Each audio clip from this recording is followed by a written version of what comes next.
Good afternoon, everyone, and welcome to Trolleyheim with your host, Rabbi Anibal Mas, almost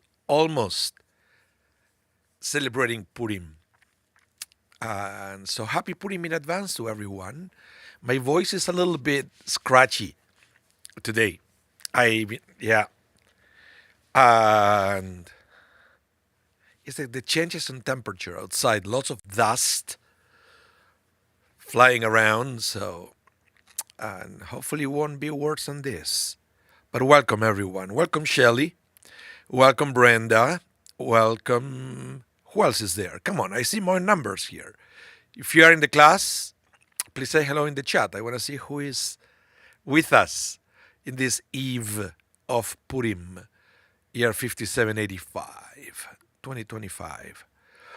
And today is the day of fast, the fast of Esther. Hello, Rachel. Welcome. Welcome, Judy. It's the day of fast, the fast of Esther. So yeah, that doesn't help my throat either. We are going to have an amazing service tonight, which is going to be streamed anyway, if you cannot make it in person, at 6:30 p.m. here at Congregation Shaare Zedek, and tomorrow morning at 8 a.m. we have the reading of the Megillah again. Welcome, Scout. Scout, that's your name? Welcome to the class as well. Hey, David, welcome also. Welcome to the class. Chag Sameach. Oh, yeah, Brenda, are you back? Are you back? Well, otherwise, if you weren't back, you would be saying where you were, right? And the temperature and everything. But here in Winnipeg, everything was going so well with the temperature. We even have geese around again. The most beautiful sound ever. And then it's snowing again. So poor geese, the ones who came early, are probably not having a good time in Winnipeg, probably having second thought.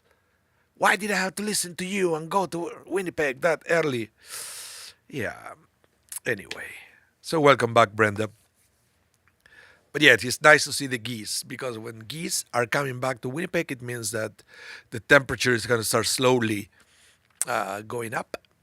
That's always a good thing. But in between, until the temperature is regularly high and the city of Winnipeg cleans the streets, there is so much dust and things that is not good for the throat and the lungs and all that. So, anyway.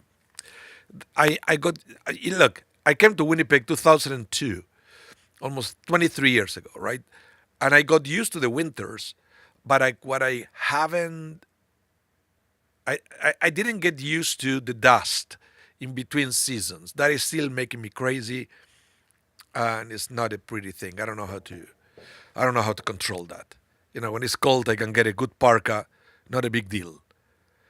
But when it's dusty outside, ugh. Hello, Priscilla. Welcome to the class. Almost happy Purim. Almost happy Purim.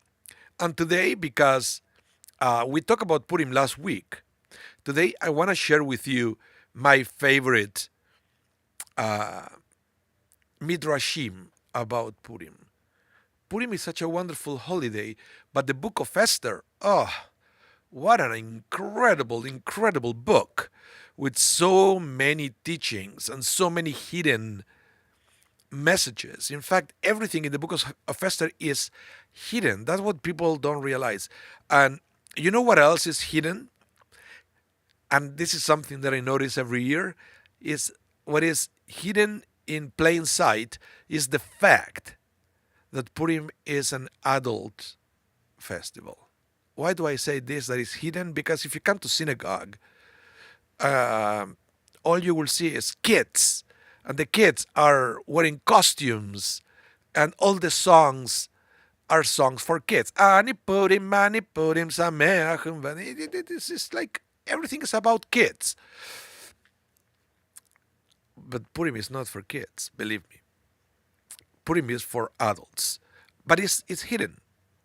The fact that Purim is an adult festival is hidden because everything seems to be geared towards kids, but it's not. And sometimes, I don't know if it ever happens to you, it happens when I have to talk to my son or to other kids, when we have to tell them the story of Purim. Do you realize how many things we have to kind of change to make the story of Purim a kids friendly story? Think about this. Let's say from the very beginning, when we talk about King Ahasuerus and that the way he's drinking for days non-stop, how do you explain that to kids? What about the fact that he invited his wife, Vashti, to come and dance naked in front of everybody? How do you explain that to little kids? How do you explain the the fact that that Haman wanted to hang Mordecai? And actually, some people will argue that it wasn't really hanging. He was trying to impale Mordecai. You know what is death by impaling? If you never read that, go Google it and tell me how do you explain that to a little kid. And I always found myself that whenever I want to tell the story of Purim to kids, we have to start changing facts and things because it's not a kids friendly story. And even when you take the story of the book of Esther as an adult story, there are still so many hidden things. And we should know this. We should know that everything is hidden because the book is called Esther. Esther comes from the Hebrew word leastir, which means to hide. You know who else is hiding? God is hiding. The name of God is not present in the story. But nevertheless, if you read the book of Esther, God is everywhere. Otherwise, how come everything seems to be orchestrated from above to happen in a specific way? And yet, the name of God is not present. Even though the rabbi said that the name of God is present, because sometimes when it says the king, Hamelech, sometimes it's talking about Ahasuerus, sometimes it's talking about God. And we need to know by studying when the book says Amelech, the king, it's talking about God when the king is Ahasuerus. Nevertheless, even if you take that explanation, the fact that it says the king and it doesn't say God is also a hint that God is hidden. But so for today, I have a few Midrashim to understand all these hidden messages of the book of Esther. Okay, so without further ado, let's go to study. David, you said my favorite thing about Purim is the groggers. Why the groggers? Please, I need to know. I need to know why you like the groggers so much. But the other thing we should we should understand, people come to synagogue in costumes, right? So the costumes usually hide your how you say it, your identity. So you're also hiding because everything is hidden in Purim. So by the way, I'm wearing half of my costume right now because if you know the have you ever seen the Minions, the movies, Despicable Me? I'm going to be Gru, so I still need to get this special scarf that I bought, the scarf of Gru. And what I'm doing this, I will show you. I will show you why Gru, because my choir Dor Hadash is performing tonight, and guess what? They're all going to be minions. Look, I'm going to show you here. Let's see if it will pick up. You see, that is my son Ronen. That he's going to be one of the minions tonight. So it's going to be so cool. All minions and me. I'm going to be Gru. So it's going to be kind of fun. Yes, Rachel. It's going to be a lot of fun. Hello, Eric. Welcome to the class as well. Okay, let's go to the text. Esther 1:1, right at the beginning of the book of Esther. It says, if you come to the synagogue, the Megillah reader will say, Vayehihi vimei Achashverosh. אחשוורוש, המולך מאוד ובעד כוש, 27 ומאה המדינה. That's the melody, by the way, of the Megillat Esther. Every book in the Jewish tradition can be chanted with a different melody.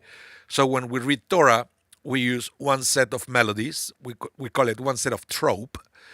When we read Haftorah, it sounds different. When we read Torah in the high holidays, it sounds different. And when we read the book of Esther, we use a special tunes, special melody. Or Shelley, as you say here, right? Shelley, you said special nusach only at Purim. Yep. It's ta-da-da-da-da-da-da, ta-da-da-da-da-da-da-da-da, ta-da-da-da-da-da-da-da. That's the melody for the Megillah. So he said, it happened in the days of Achashverosh. Which Achashverosh? That Achashverosh who reigned over 127 provinces from India to Nubia. So, as I mentioned before, Esther, the name of Esther means hidden. Right? Means hidden. Every name in this story is teaching us something that is also hidden unless you analyze it. So, what is the name Achashverosh telling us? Have you ever realized that? If Esther means hidden, then there is other names like Mordechai and Haman that also the name is telling you something. Maybe another year we're going to study those too. But now, let's talk about Achashverosh. What does the name Achashverosh, what is the name Achashverosh teaching us? So I want to start with those Midrashim, learning about the name Achashverosh. Okay? Now, let's go to the Midrash to read about this. It says, Rabbi Yeshua ben Korcha said, he was called Achashverosh because he blackened the faces of Israel like the bottom of a cooking pot. By rearranging the letters of the name Achashverosh, we can spell Shachor, black, and Esh, fire. So, the name is seen as to alluding to something that has been blackened by fire, like the bottom of a pot. The expression, he blackened their faces, means that he caused them great anguish, and refers to the fact that Achashverosh first rescinded permission given by Cyrus to rebuild the Holy Temple and to his giving approval to Haman's decree that sought to eradicate the Jewish people. So, we have to understand here that Achashverosh, even though it seems to be, when we read the story, somebody who was like a nothing thing. Achashverosh seems to be presented here as somebody with no personality. When Haman said to Achashverosh, "Hey, I want to kill all the Jews," and then Achashverosh said, "Okay, go kill them." And then when Mordechai got the upper hand, right, and Mordechai replaced Haman, and then Mordechai said to Achashverosh, "You know what, Achashverosh? Let's arm all the Jews here so they can defend themselves." Okay, let's do it. And when Esther goes to ask something of Achashverosh, she said, "Achashverosh, I have something to ask you." Achashverosh said, "Okay, I'll give you up to half of my kingdom. Whatever you say, I'll do it." You know, Achashverosh seems to be somebody without a personality, but it doesn't mean that, those usually are the most dangerous people, because they will be influenced by whoever is around them. And if you have a bad influence around such people, then it's going to be terrible, because there are people who will, do whatever the people say without any kind of moral filter. So Achashverosh, at the end of the day, yes, at the end, I would say he kind of redeemed himself Uh, but it was through Mordechai, not really because that was Ahasuerus' personality, just because he enabled Mordechai. But the Midrash said that even before Haman was a thing, Ahasuerus wasn't really nice to the Jews. Uh, Before Ahasuerus, the Jews of Persia had the permission to go back to the land of Israel and rebuild the temple. And the Midrash, we said that Ahasuerus actually uh, stopped those plans, even before the story of Esther became a thing. So Ahasuerus was not good for the Jews, and he created lots of anguish. And according to this Midrash, that's why the Megillah is using the name Ahasuerus as a hidden allusion or metaphor of the fact that Ahasuerus is Shachor and Esh. The fact that he blackened the faces of the people of Israel, he brought lots of anguish. But this is one midrash about Ahasuerus. There are other midrashim also trying to understand why the Megillah uses the name Ahasuerus. Let me present to you the next one. Rabbi Berechaya said he was called Ahasuerus because he weakened the heads of Israel with fasting. How so? Let's keep reading. According to this interpretation, the name Ahasuerus is taken as a combination of the word kechash rosh. He weakened the head. Alternatively, it is a combination of the words chash berosh. He felt ill in the head. In either event, Rabbi Berechaya is saying that Ahasuerus may cause the Jews to feel weak by starving them.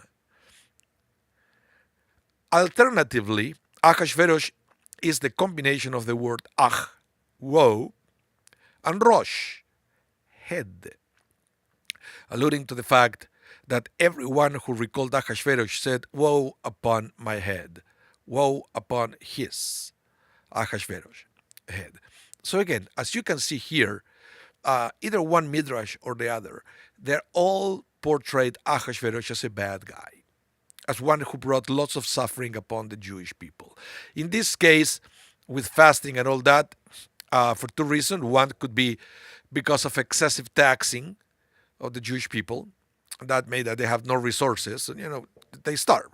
And the other one is something that we saw in this in the book of Esther, that there was so much suffering, and there is a tradition when the people of Israel suffer, we fast. Esther said, I'm going to talk to Ahasuerus to see,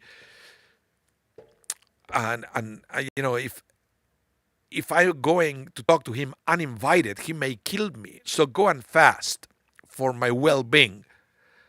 It may have been that it was so much suffering that they used to decree this communal fast a lot, to escape from the harsh decrees from Ahasuerus again and again and again. We don't know that, but that was an inspiration for the rabbis to try to understand the name Ahasuerus in this way.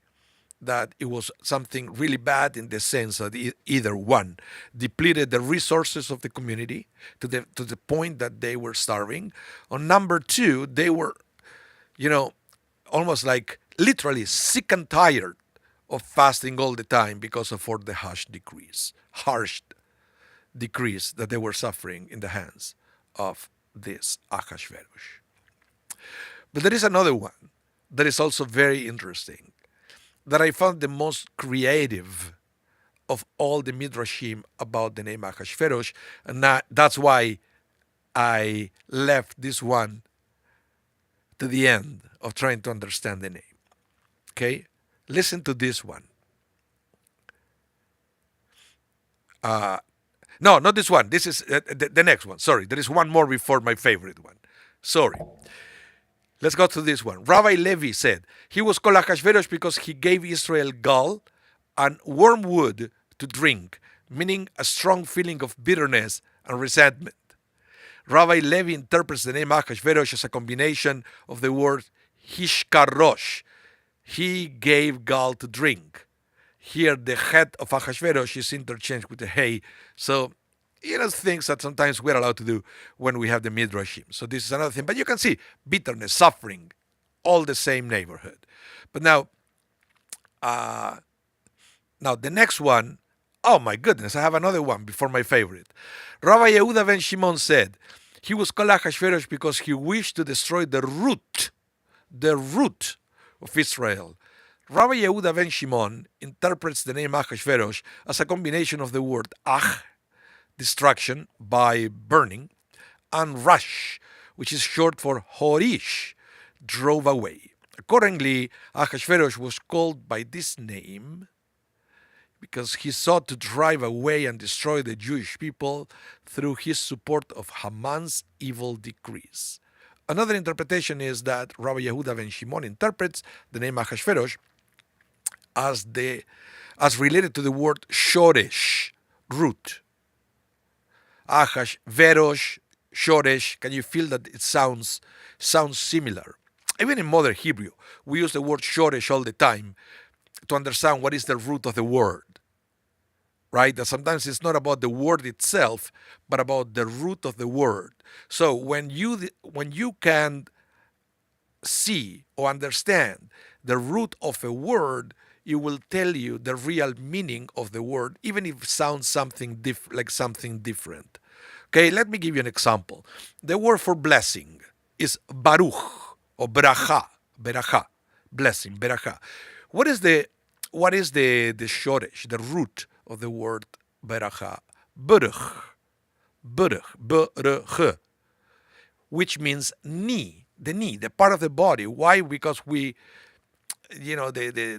the movement of bowing down, you have to flex your knee to do that. So basically, the shoresh, the root of the word, even berech and beracha seems to be different words. By understanding that berech, knee, is the root of beracha, you can better understand the meaning of the word blessing, of beracha, that has to do with flexing your knee, humbling yourself, and so forth. So what Rabbi Yehuda ben Shimon says here, that the fact that the root, the shoresh of the word Achashverosh, the Achashverosh the shoresh, is the root, we can understand what was the root of his name. But in this case, by even all you can pick any of the other midrashim. The root is always related to something bad for the Jewish people, because even though he seems to be following the opinions of whoever was around him, deep inside, he truly wanted to get rid of the Jewish people. Yeah. Now, this is my favorite one. This is the one that I was waiting to teach you all. Brenda, what you said, you're being busy. Love. Yeah, I like the Midrashim. It's one of my favorite things. I don't know if you see all my books in the back, all the top shelf. I don't know if you can see it. It's blurry because of the lens of my camera. All the top shelf is all the Talmud, but the second shelf, they're all the book of Midrashim that I have, and I love reading that. So listen to this one. This is my favorite. It said, Rabbi Tachlifa ben Barhana said he was called Achashverosh because he was the brother, Ach, and this is a very common word in Hebrew, Ach, brother, Ach Ashverosh, right? Ach. He was the brother, Ach, of Nebuchadnezzar, king of Babylon, who was called a head of gold in a dream of the prophet Daniel. Okay? Long story. But was he actually his brother? No, they live at different times, and they came from different places. Nebuchadnezzar was a Chaldean, and Achashverosh was a Mede. They were different how you call it, ethnicities, the two of them. How can you call it brothers? Listen to this. Rather, since Ahasuerus halted the reconstruction of the Holy Temple and Nebuchadnezzar destroyed the temple, therefore Scripture equates them. Thus, it is written in the book of Proverbs, one who grows lax in his work is also a brother to the master of destruction. So, in other words, according to this rabbi, what the word Ahasuerus is hinting, because remember how we started this class, right? Saying that every name mentioned in the book of Esther hides something. Esther, because the meaning of Esther is hidden. That's the meaning in Hebrew. Leastir, to hide. And it hides the fact that God is hidden, Esther is hidden. How so? Well, she never tell anybody she was a Jew. So she was a hidden Jew in the palace. Aha. Right? So, but the name Ahasuerus is also hiding something. Is hiding the fact that what he did was very similar to what Nebuchadnezzar did. But you say, how can you say so? Nebuchadnezzar physically destroyed the temple, right? Well, but Ahasuerus prevented the reconstruction of the temple. So, in other words, it extended what Nebuchadnezzar did. So they were like brothers. They were like brothers in what their actions meant to the Jewish people. That's why Ashverosh. So why Rosh, again, the head, why the brother of the one with the brother of the head, because Nebuchadnezzar was called the head of gold. That is the beginning of this beautiful interpretation, this beautiful midrash. So I would like to know which one is your favorite midrash of this about the name of Ahasuerus. Let me know in the chat. I want to know which one is your favorite. This is my favorite. This is my favorite because to me this is the one who makes more sense. Because it's telling us more about Ahasuerus, things that we don't really read in the Megillah. Okay? So let's switch topics here. And let's talk about what I mentioned before, how the name of Esther means hidden, but it's also, the name of Esther is also mentioned in the Torah in a very special way. Look at this. The Talmud says, where is Esther alluded to in the Torah? In the Torah, you will ask. What do I mean in the Torah? Esther is not in the Torah. Esther is a separate book, right? But the rabbis in the Talmud said, no. The name of Esther is hinted, alluded to in the Torah, where in Deuteronomy 31:18. Let me read it for you. And it doesn't really matter if you don't speak Hebrew right now. If you don't speak Hebrew, don't worry. Close your eyes and listen to the sound, and then tell me if you can hear or kind of hear the name Esther in what I'm about to read. Okay? Are you ready? I'm going to read it. The Hebrew. Va'anochi haster astir panai vayomau. Did you hear it? But so I will read it again. Ve'anochi haster astir panai vayomau. So basically, the rabbi said this haster astir. It's a hint of the name of Esther. Okay? What is this verse saying in English? God is saying, but I will be hiding my face from them because of all the evil they will have done in turning to other gods. So listen to this, because this is extremely deep. Moses is talking to the Jewish people before he died. Remember, the whole book of Deuteronomy is Moses' farewell speech. Moses is talking about what is going to happen in the future. So Moses is telling the Jewish people, he said, guys, listen to me. because I'm pretty sure that in the future you are going to uh, turn away from God. I mean, in the sense you're not going to fulfill God's commandments. You're going to follow other gods. You're going to start doing other things that they are not compatible with Judaism, right? And in that day, God is going to hide his face. That's what Moses is telling them. So, when was, because this is a prophecy, when was this prophecy fulfilled? According to the rabbis, this prophecy was fulfilled after the destruction of the temple, when the people of Israel was exiled to Babylonia, to Persia later on, right? And even in our days, because the temple is not there anymore, we are part of the fulfillment of this prophecy mentioned in the book of Deuteronomy. So what it says, what Moses is saying, in those days, the days after the destruction of the temple, God is going to be hidden. It's not that God is going to be absent. Don't take it wrong. God is not going to be absent. God is going to be hidden. What is the difference? The difference is when somebody's hidden, is there. You cannot see the person, right? When the person is hidden, you cannot see them, but you can sense that there is somewhere because it's not absent. It's just hidden. So this is what God is promising that is going to happen in the future. I'm going to be with you. I'm going to be with you. I will never abandon you. I want you to know that. But I'm going to be hidden in the sense that the miracles and the presence of God is not going to be explicit anymore. Now it's up to you to start moving things around until you can find me. Before, God was evident.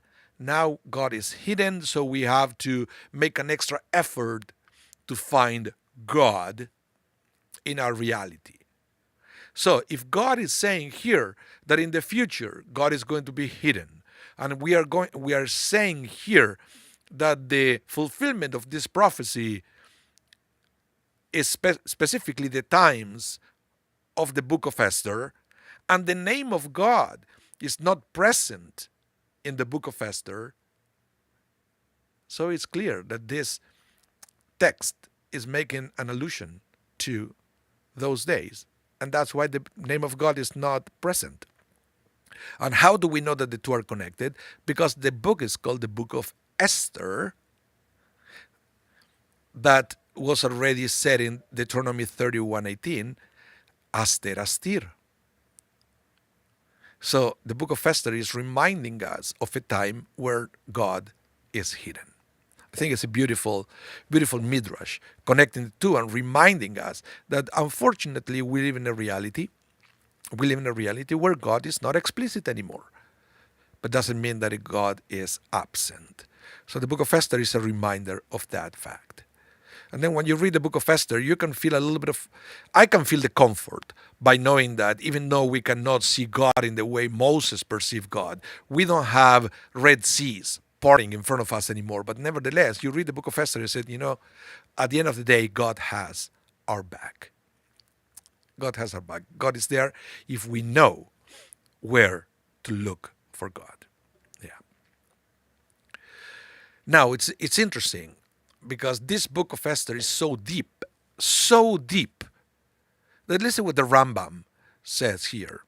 It says, all the book of the prophets and all the scriptures will be nullified in the day of the Messiah, like not needed anymore, except for the book of Esther, except for Megillat Esther, which will remain like the 5 books of Torah and the laws of the oral Torah that will never be nullified. The days of Purim will never, ever be nullified. And that is to let you know, guys, how important the book of Esther and Purim are. And yet, we think that Purim is a silly thing for kids. You can tell by the word of Rambam, he didn't think that way. He truly thought that Purim was special. And it's up to us to find all these hidden messages because it's the closest thing Purim is the closest festival to our reality. A few weeks after Purim, we're going to have Pesach, Passover. Beautiful holiday. But you read about the 10 plagues, you read about the crossing of the Red Sea, and you will say, well, yeah, beautiful, but that's not the kind of world around me. But you can't say the same about Purim. Purim is a better reflection of our reality, and that's why I think we are doing a disrespect to the book of Esther by not taking seriously and not studying it more often. Yeah. At least I do. I read a lot about Book of Esther and I collect all these new interpretations every year because I think they're beautiful. Right? Now, one of the reasons, let's try to understand now the words of the Rambam. Why he said that the book of Esther, after the coming of the Messiah, is going to be equated with the 5 books of Moses. What do they have in common? 5 books of Moses and the book of Esther. Listen to this. Perhaps, the Rambam was quoting this section of the Talmud, explaining this verse from the book of Exodus. Listen to this. The verse says, "And Moses brought the people out of the camp to meet God, and they stood at the under the mountain, or at the feet of the mountain." I changed a little bit the translation so you will understand better what I'm trying to see here.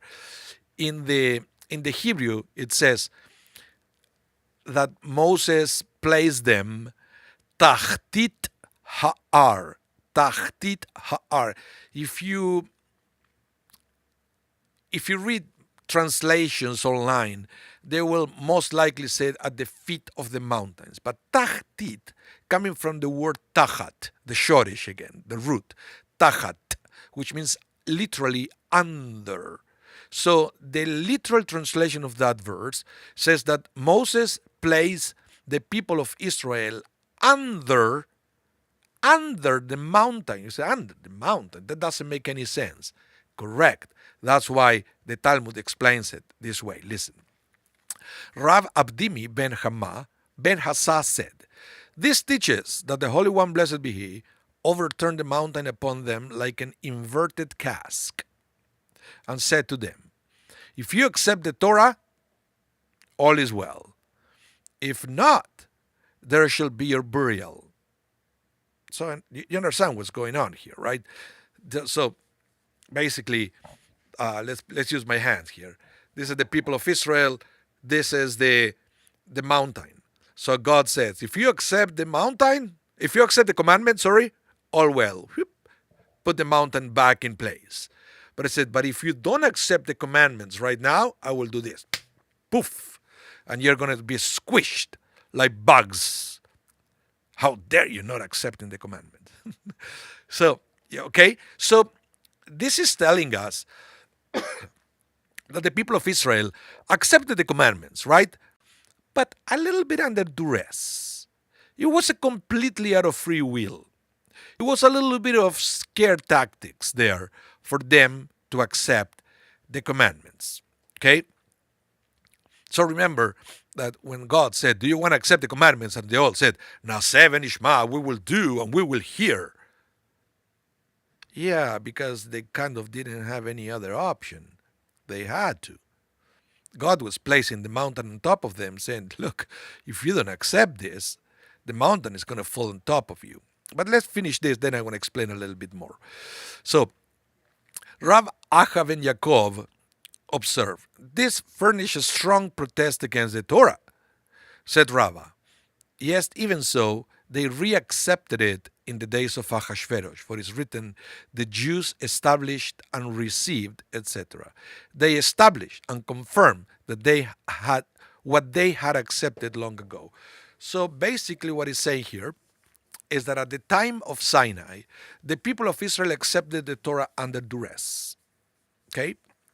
But in the times of Ahasuerus, in the book of Esther, there is a hint that they now, because remember, nothing is explicit anymore. They are not physical mountains about to fall on top of their heads. Now, they reaccepted the Torah out of true and sincere free will. It was a recommitment with the Torah hidden in the book of Esther. Why? Because the way the verse says in the book of Esther, the Jews established and received. And that is the hint that they reaccepted the Torah. And that's why in the times of the Messiah, even though all the other books of prophets will be unnecessary, the 5 books of Moses and the book of Esther are still going to be valid, because the book of Esther is equated to the Torah, because it reminds us how we can still commit to the Torah and connect to God, even when the presence of God is not explicit, even when God is hidden.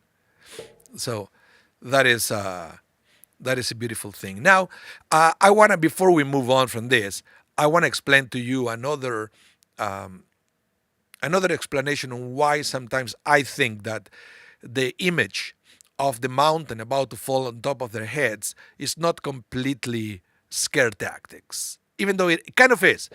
But listen to me. Hear me out. Here.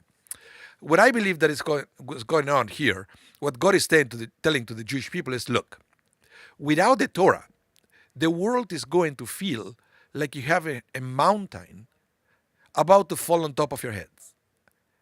And come on, guys, with a hand in your heart, tell me if this is not true, right? That sometimes we feel, when we go through life without faith, without any kind of community support, and without any sort of spirituality, that we feel that life is overwhelming, like literally that the mountain is about to squish us like a bug, that something that is a burden that is too heavy to hold, and we are about to collapse. Just like what God told them in this Midrash. They said, hey, if you accept the Torah, everything is going to be well. Everything is going to be fine, because you're going to have the support system you need. But if you don't, the mountain is going to collapse on top of your heads. It's not that crazy. It's not that crazy to think of it that way. So when I think of it that way, so it's not such a negative context. They didn't really receive the Torah out of duress. They received the Torah by understanding that it was truly good for them, because the Torah contains the guide to have a better life. So that's why I think it's not such a negative commandment. But nevertheless, I like the Talmud that say that during the time of Ahasuerus, they kind of recommitted themselves to the Torah. So let's go back to why this established and received was the hint. Okay? Because the book of Esther says, the Jews established and received from themselves and for their descendants and for all those who allied themselves with them, so that they will not fail to celebrate these 2 days according to the regulation, according to their appointed time annually. But the book of Exodus will say, then he took the book, the covenant, and read it in the hearing of the people, and they said, we will do and we will hear. Okay? So, one said kivlu, kimu vekiblu, the other one said nase venishma. So, yeah. Salvation. What does it say, salvation, Shelley? Is salvation a good word? Why do you say that? What's the question, Shelley? You have to rephrase it.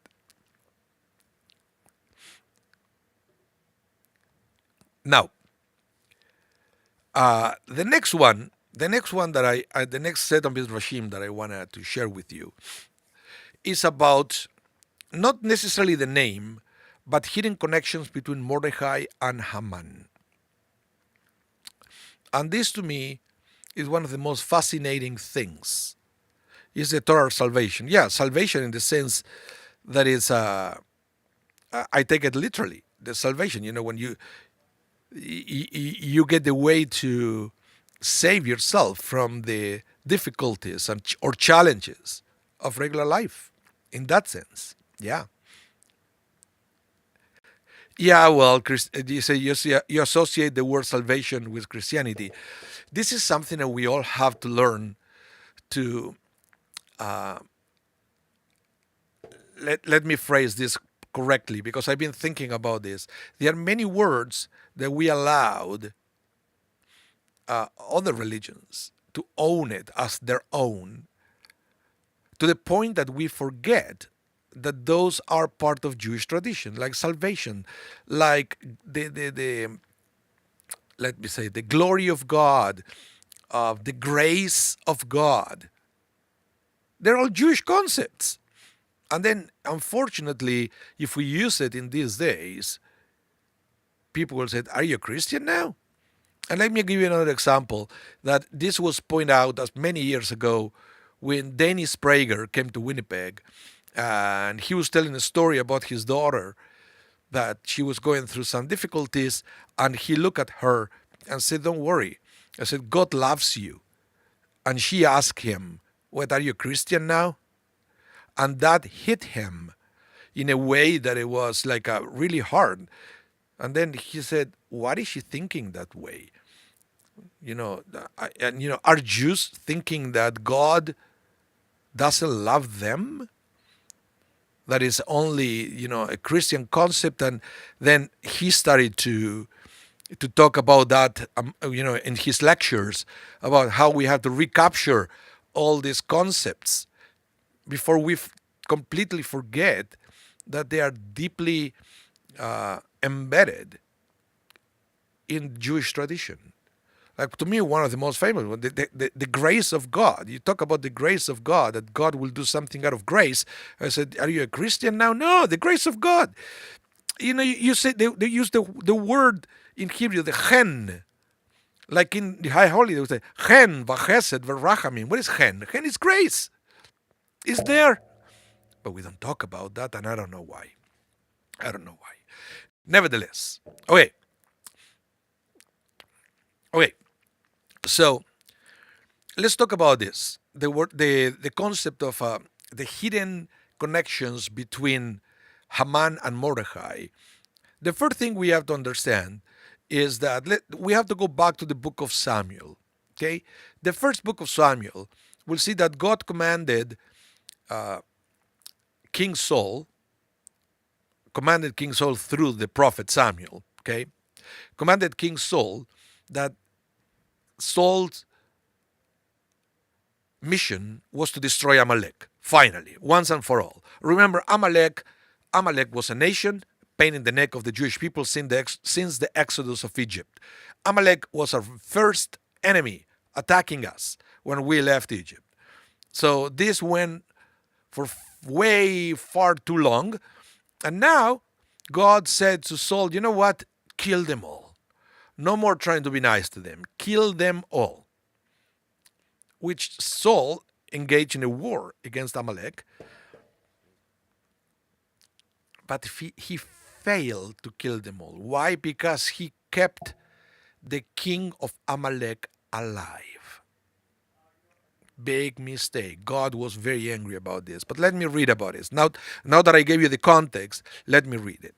He said, he, King Saul, captured Agag, the king of the Amalekites, alive, and utterly destroy all the people with the edge of the sword. Okay? So that part he fulfilled, but not killing the king. But Saul and the people spared Agag and the best of the sheep, the oxen, the fatlings, the lambs, and all that was good, and were not willing to destroy them utterly.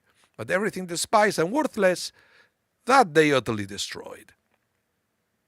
So the thing is, the the Tanakh doesn't say for how long Agag was alive in a jail, and the rabbis will explain later on that looks like it was long enough for him to father more people, right? And so the seed of Amalek survived because of Saul's failure to kill King Agag right away after he was commanded by God.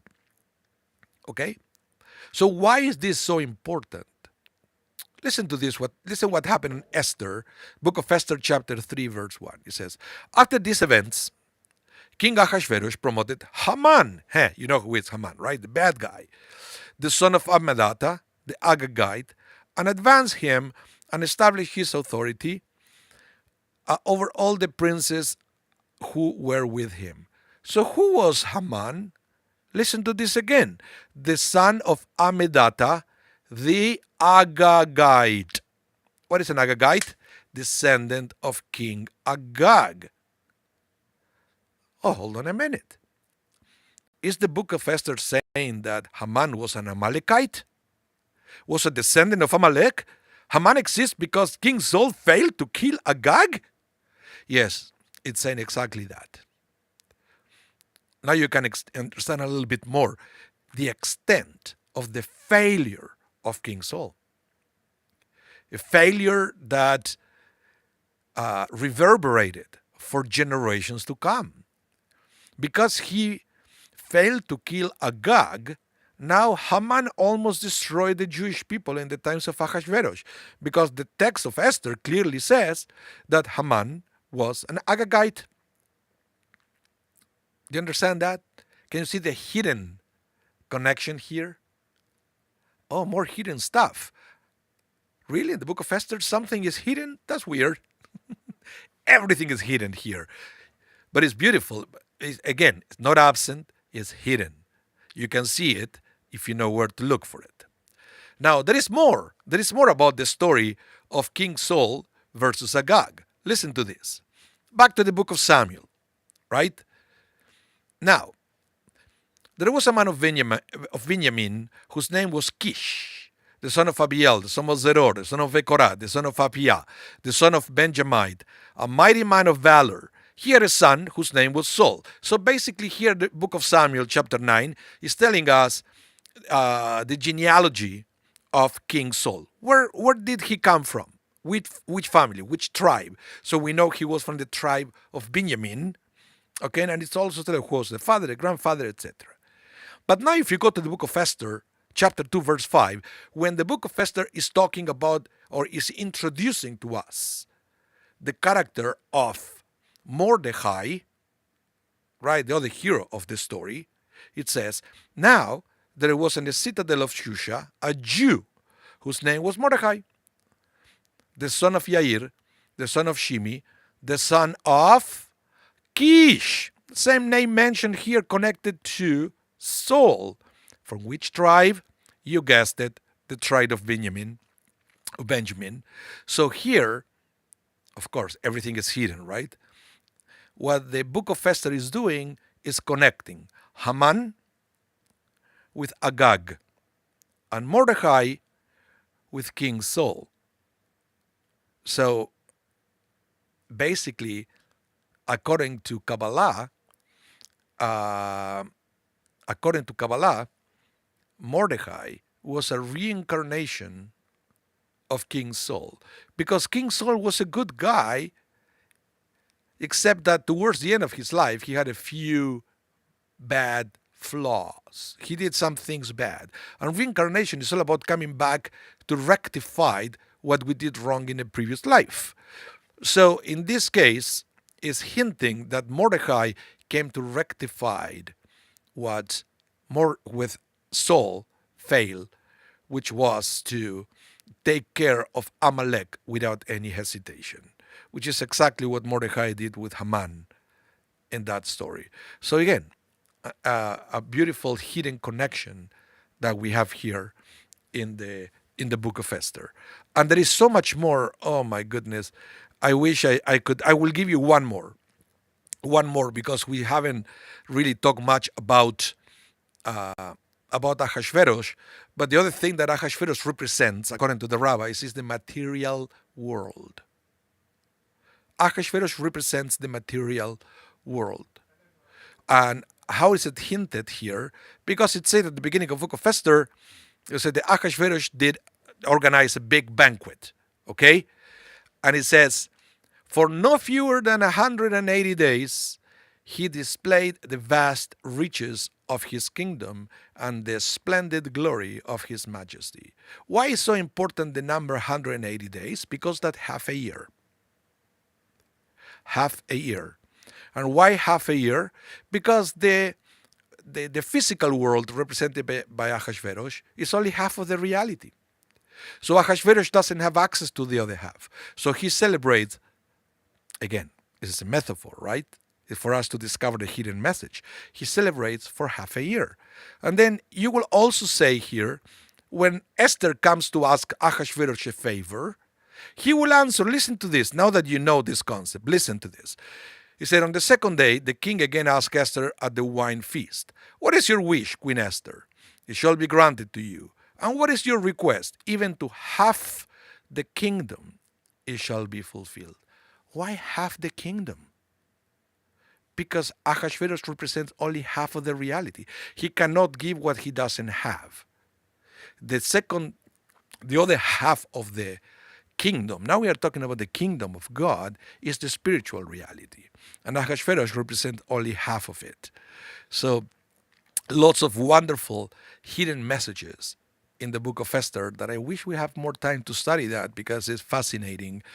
I wish, and I hope tonight and tomorrow morning, as you follow along the reading of the Megillah, if you have a book with explanations of the book of Esther, try to read it. Try to read it because there is a lot to learn about all these hidden messages of the book of Esther that I believe that they are very important. So thank you, everyone. If you enjoy the class, please give us the thumbs up. Just go hit the thumbs up, wherever you are on Facebook, YouTube. And if you haven't subscribed to our channel, please hit that subscribe button. It's always good because then you will be notified every time we go live, and then we have more classes and other things. You're going to be notified as well. And so the class is going to be rebroadcast tonight at 8 p.m. Central Time. And maybe I will do it a little later so there is no overlap with the Megillah reading. So I may do it a little bit later tonight. I have to check the timing for tonight. And so have a wonderful rest of your day. Happy Purim, and remember 6:30 p.m. Central Time Megillah reading. Okay, and tomorrow morning 8 a.m. Megillah reading again here at the Shaarei Zedek. Again, happy Purim. Have a wonderful rest of your day. Please stay safe, and hope to see you soon. Bye, everyone.